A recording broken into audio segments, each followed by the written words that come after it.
السلام عليكم ورحمة الله وبركاته. ازيكم يا حبايب قلبي يا صحبة الجنة؟ كل سنة وانتم طيبين. هنبدأ الفيديو بتاعنا بشجرة في الجنة، سبحان الله وبحمده سبحان الله العظيم.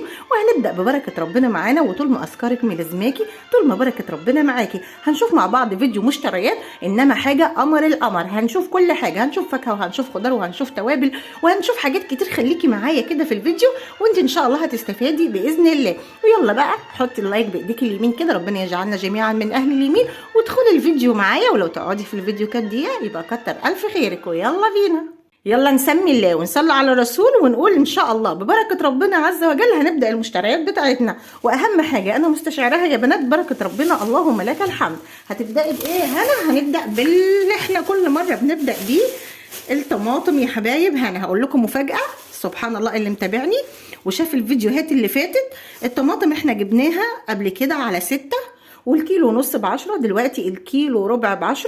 الطماطم ب8 جنيه الكيلو. والقفص اللي كنت قلت لكم ان احنا جبناه ب120، زوجي سأل بعدها باسبوع بالظبط ب150 جنيه. يعني ربنا يرحمنا برحمته. لو معاكي اي حاجه ولو بسيطه هاتي، يبقى زي ما اتفقنا مع بعض، هاتي كميه ولو قليله وفرزيها، هتحتاجيها ولو حتى في ايام الغلا بس. وبعد كده ان شاء الله كله بيتيسر وكله بيمشي الحال باذن الله ببركه ربنا علينا. جبتي ايه يا هنا؟ جبت 2 كيلو ونص. دولت ايه اللي كان عندي فرزته كله، اللهم صل وسلم وبارك على سيدنا محمد. اللي كان عندي فرزته كله، وطبعا استخدمت الباقي اللي كنت حاطاه قدامكم في الصينيه في الفيديو. وده بقى ايه بتاع الاستخدام الجديد اللي احنا خزناه. انا خلاص بصراحه مش ناويه اقرب عليه، ناويه اخليه لفتره يكون الاسعار فيها غاليه، او انا مزنوقه مش قادره انزل السوق، او راجعه من الشغل مستعجله، فمش لسه هقطع طماطم، هطلع كيس من الفريزر على طول. فايه الدنيا ماشيه مع بعض كده ان شاء الله. جبت ايه تاني يا هنا؟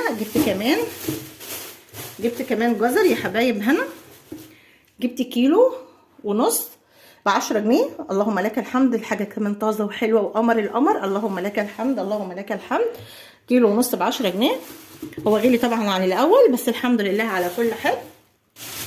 جبت كمان خيار، علشان الايام دي بقى ايه الشتاء والاطفال ما شاء الله بيجوعوا كده، فتعمل لهم سندوتش جبنه بخيار فيستفادوا.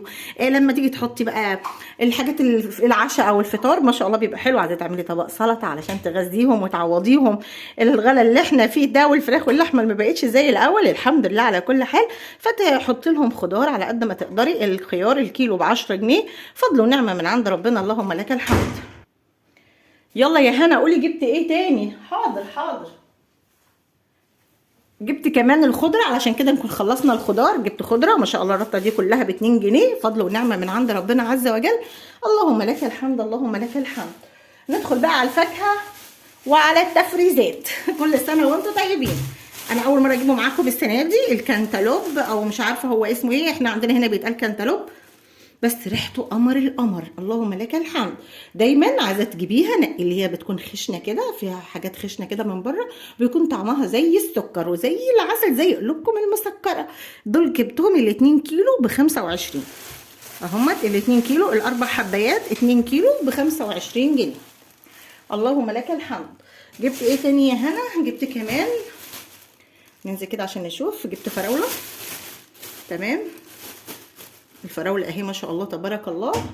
جبت الفراوله ال2 كيلو برضو ب25 علشان ان شاء الله نفرزهم لشهر رمضان. كل سنه وانتم طيبين يا حبايبي. هنفرزوا بقى علشان العصاير. كل سنه وانتم طيبين يا حبايب هنا. ويلا بينا نشوف هنعمل ايه تاني. جبت برضو حاجات تانية هتشوفوها معايا دلوقتي. خلينا نركن حبه كده على جنب شويه، ولحد ما نركن الحاجات دي وهنجيب الحاجه اللي احنا اشتريناها هنقول ايه؟ اللهم بارك في عمر امي هي وجميع امهات المسلمين، وارحم ابويا واغفر له هو وجميع اموات المسلمين. اللهم اشف مرضانا ومرضى المسلمين، وارحم موتانا وموتى المسلمين، اللهم امين. اللهم ارزق كل مشتاق الذريه الصالحه يا ارحم الراحمين. ام محمد حبيبتي من السعوديه وردينا، ربنا يرزقكم الذريه عاجلا غير اجل، ويكبر خاطركم جبرا يتعجب له اهل الارض والسماء. اللهم فك كرب كل مكروب وسد دين كل مديون يا رب العالمين. جبت ايه تاني يا هنا؟ بصوا الكيس بقى ده، الكيس ده فيه حاجات مختلفه. ازاي يا هنا؟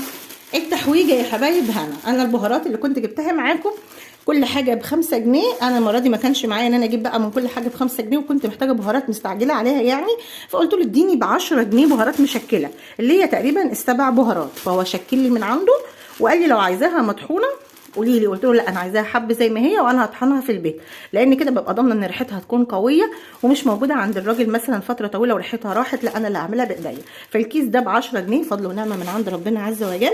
جبت ايه تاني يا هنا؟ جبت مرقه دجاج. انا عارفه ان هي ممكن ما تكونش صحيه، يعني مش ممكن ده اكيد، بس ما بنخلاش منها لو احتاجناها بزنقه بس دلوقتي علشان يعني نطعم الاكله كده شويه يعني. ده ربع كيلو شعريه. انا عندي اكياس من الشعريه بس عجبني النوع اللي عنده المكسر ده حلو، بحطه مع الرز. الربع كيلو ب5 جنيه لان الكيلو ب20 جنيه. جبت ايه كمان؟ جبت كيلو دقيق سايب عادي جدا ب17 جنيه، لان في اماكن لقيته ب20 لكن عند الراجل ده لقيته ب17. فقلت خلاص فرصه، لان انا ما عنديش اي دقيق في البيت ابدا ابدا، والولاد نفسهم في كيكه، وان شاء الله ربنا يعني ويقويني كده واعمل لهم الكيكه باذن الله. فجبت الدقيق وجبت كمان الفانيليا، لان انا عندي البيكنج باودر بتاعها دول ب2 جنيه. ب2 جنيه الكيس بنص جنيه. جبت ايه تاني هنا؟ انا كنت جايبه دول بقى بقيه مرقه الدجاج، انا ما جبتش غير دول بس يفضلوا بقى عندي في البيت. الواحده من ده بنص جنيه.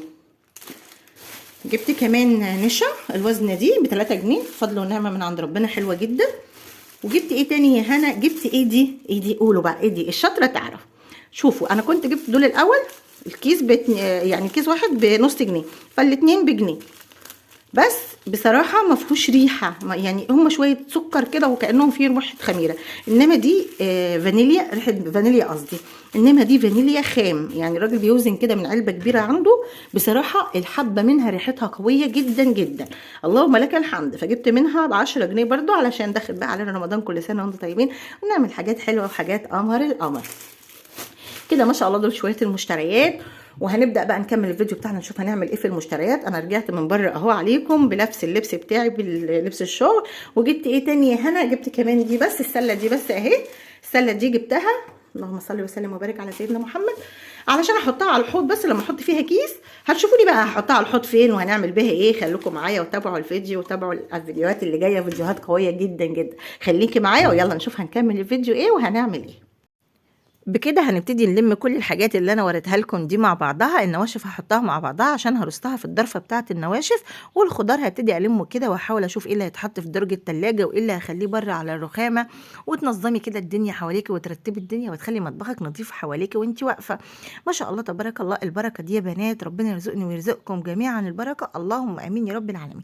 قبل ما انسى يا حبايب، هنا في اخت حبيبه قلبي موجوده معانا اسمها سالي احمد، حابه ان احنا ندعي لبنتها خلود بالذريه. ربنا يرزقك يا خلود الذريه، اللهم امين، عاجلا غير اجل، ربنا يطعمك الذريه، اللهم امين يا رب العالمين. وحبيبتي نورتيني وشرفتيني، والله العظيم يعني وجود اي حد جديد ده يعني شرف على راسي من فوق وجوه قلبي. فرحانه جدا بكل اخت جديده موجوده معانا. خلي عيلتنا تكبر وخلي صحبتنا في الجنه تكبر ان شاء الله. بتعملي ايه يا هنا؟ ما انا لما كنت في الفيديو ده يا بنات، انا طبعا كنت لسه جايه من الشغل وصورت لكم حتى بلبس الشغل اهو. فقلت بقى ايه ده، انا مدوخه كده وعايزه اكمل يومي واظبط الدنيا واشوف انا هعمل ايه في الفراوله. لان بصراحه كل ما بجيب فراوله اللهم بارك اللهم بارك، الولاد يا بياكلوا نصها يا بيروح نصها كده، ومش بلحق افرز منها حاجه. بالف هنا وشفا على قلوب ولادنا جميعا، ربنا يصلح حالنا وحالهم ويعيننا على تربيتهم، اللهم امين، ويرزق كل مشتاق يا رب العالمين. فقلت ايه، انا بقى هعمل فنجان قهوه عشان اقدر اكمل اليوم بتاعي، وهتشوفوا هنعمل ايه دلوقتي عشان الحق اللي ما بيتلحقش كل مره. قلت الفراوله دي المره دي لا، انا مش هخليها للاكل قوي يعني، انا هحاول على قد ما اقدر ان انا افرزها على طول. فانا فعلا في الفتره دي كان الولاد لسه ما جوش من المدرسه، انا كنت جيت بدري شويه من الشغل، فعلى طول على طول في وقتها حتى هم لما جم من المدرسه هتشوفوا عملوا ايه. هقول لكم عملوا ايه. هبتدي بقى في طبق كبير كده غويط انزل بقى الفراوله بتاعتي كلها. هتعملي ايه هنا؟ مش المفروض تغسليها الاول؟ لا انا مش بغسلها الاول يا حبايب هنا، علشان الورق الاخضر ده بيكون شايل رمله وشايل حاجات كتير، فانا لما اشيل منها الورق الاخضر ده هسهل على نفسي لما اجي اغسلها، بدل ما اغسلها فم واثنين وثلاثه وعشرة، لا ما بتاخدش مني وقت كتير، بتكون ما شاء الله اسهل يعني في تنظيفها وكده، وبتبقى جميله كده في الغسيل. يعني بنحاول نسهل على نفسنا يا بنات، ومجرد افكار، مره ممكن تغسليها بورقها، ممكن مره تانية لا، الدنيا بتمشي يا بنات، مفيش حاجه اسمها قاعده ومفيش حاجه اسمها لازم ده يتعمل ولازم ده ما يتعملش. كلنا بناخد افكار من بعض وكلنا بنعين بعض. بوريكم ان الورقه بتاعتها خضراء قوي يعني طازه وزي الفل ما شاء الله تبارك الله، كان شكلها اخضر كده وجديده وتفتح النفس. ربنا يرزقنا جميعا البركه، اللهم امين. وشفت واحده خضره خالص، لا طبعا مش هحطها دي، ركنتها طبعا خلاص. وهنبتدي بقى واحده واحده نعملها مع بعض. واحنا بنعملها مع بعض ما بنخلاش طبعا من الاذكار. وطول ما اذكارك ملازماكي، طول ما بركه ربنا معاكي، طول ما انت عماله كنتي بتعملي اي حاجه بتقولي الذكر، هتلاقي الحاجه دي بقى فيها بركه حاجه واثنين وثلاثه وعشرة. واي حاجه هتمسكيها بايديكي هتكون مليانه بركه. كده انا غسلتها ما شاء الله تبارك الله اكتر من فم، والطريقه دي بتريحني علشان ما بيكونش فيها الورق بتاعها، فبيعمل لي بقى ايه كذا مره اقعد اغسل كتير. لا ده بيسهل عليا الغسيل لان بشيل الورق اللي فيه كمان نسبه كبيره من الرمل. هنبتدي نقطع بقى الفراوله، لو هي حبات كبيره، لو هي حبات صغيره خليها زي ما هي. وما شاء الله تبارك الله، واحنا بنعمل الفراوله لازم دايما تكون كل حاجه لساننا ذاكر فيها زي ما احنا متعودين. وحبيبه قلبي ام محمود ربنا يخليها ليا يا رب، واللي يخليكم ليا ويبارك لي في عمركم كلكم اللهم امين. كانت طلبت مني ان انا لما اجي اقول الاذكار او الادعيه اللي احنا بنقولها اقولها بالراحه او بصوت يعني بطيء شويه علشان نقدر كلنا نقولها مع بعض. فانا حاضر من عينيا، وانا عارفه ان ده عيب فيا يا جماعه في القناه ان انا بتكلم بسرعه. ان شاء الله يعني ربنا يعيني كده ويغير من طريقتي واحاول اتكلم بالراحه. فخلينا نقول رب اشرح لي صدري ويسر لي أمري وأحلل عقدة من لساني يفقه قولي. أستغفر الله الذي لا إله إلا هو الحي القيوم وأتوب إليه. لا إله إلا أنت سبحانك إني كنت من الظالمين. لا حول ولا قوة إلا بالله، ولا منجى من الله إلا إليه. الله الله ربي لا أشرك به شيئا. اللهم يا حي يا قيوم برحمتك أستغيث أصلح لي شأني كله ولا تكلني إلى نفسي طرفة عين. سبحان الله وبحمده عدد خلقه ورضا نفسه وزنة عرشه ومداد كلماته. أدعية كتير، أدعية كتير وبسيطة بسيطة بسيطة، بس هي الفكرة في إن إحنا بنذكر بعض. ذكر فإنما الذكرى تنفع المؤمنين. كلنا يعني أنا لما بقول معاكم بذكر نفسي، وأنتم إن شاء الله بتتفرجوا بتتذكروا معايا، فكلنا نعين بعض على إيه؟ على الصحبة الصالحة، ونعين بعض على الطاعة، ونعين بعض على الأيام الجميلة اللي إحنا فيها.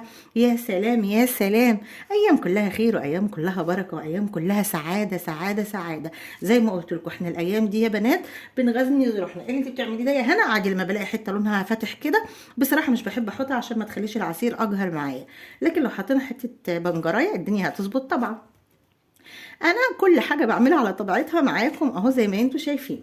ربنا يخليكم ليا ويدومكم نعمه على قلبي اللهم امين. زي ما بنغذي بيوتنا وبنغذي معدتنا وبنغذي ولادنا، نغذي قلوبنا ونغذي ارواحنا ونغذي ولادنا في ارواحهم هم، ونعلمهم ان الايام دي ايام كلها خير وايام كلها بركه. ربنا يخليكم ليا ويدومكم نعمه على قلبي اللهم امين. بصراحه فرحانه جدا جدا باخواتي اللي موجودين معايا في القناه. ربنا يكبر بخاطركم يا رب ويرضيكم ويرضيكم.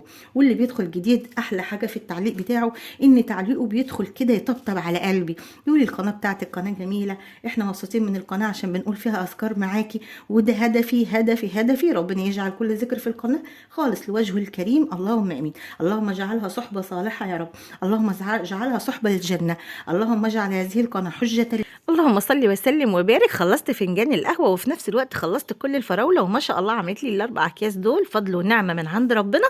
هنحطهم بقى في الفريزر ويبقى كده عندنا البركه ان شاء الله. ربنا يرزقنا واياكم اللهم